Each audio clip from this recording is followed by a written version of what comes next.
টেবিলের ওপর সাজালেন। ডাক্তার মোহন্তি ঘরের বাইরে এসে বললেন, আমার স্ত্রীর ভয়টা কেটে গেছে, উনি বাথরুম গেছেন, এখন খুব খুশি। আমার খুব শীত করছিল।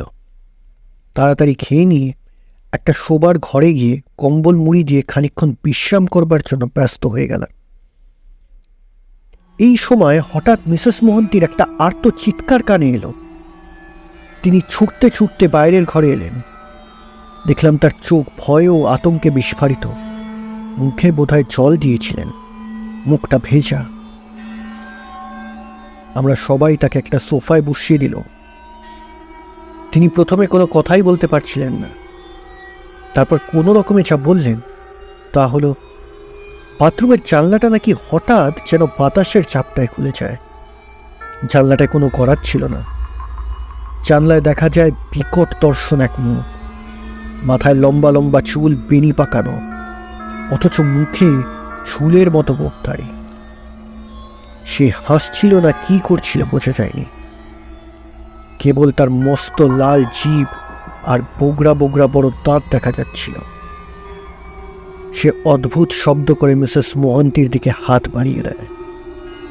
তখনই তিনি কোনো ক্রমে দরজার ছিটকিনি খুলে বেরিয়ে আসেন।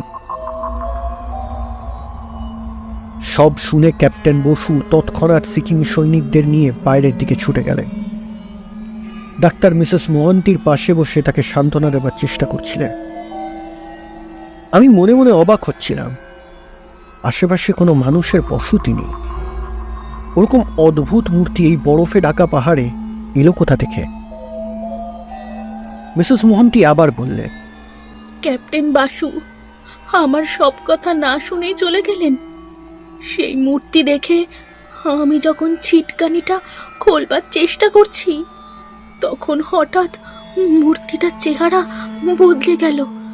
দেখলাম একটা মাথায় এলানো চুল, পাহাড়ি মেয়ে খিলখিল করে হাসছে। তার গলায় অনেক রঙের পাথরের মালা।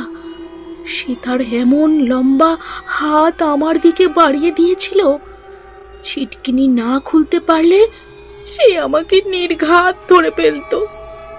তোমরা কি সেই বিকট হাসি শুনতে পাওনি? ডাক্তার মোহন্তি মাথা নেড়ে বললেন, আমি তো কিছুই শুনতে পাইনি। মিসেস মোহন্তি আমার দিকে তাকিয়ে জিজ্ঞেস করলেন।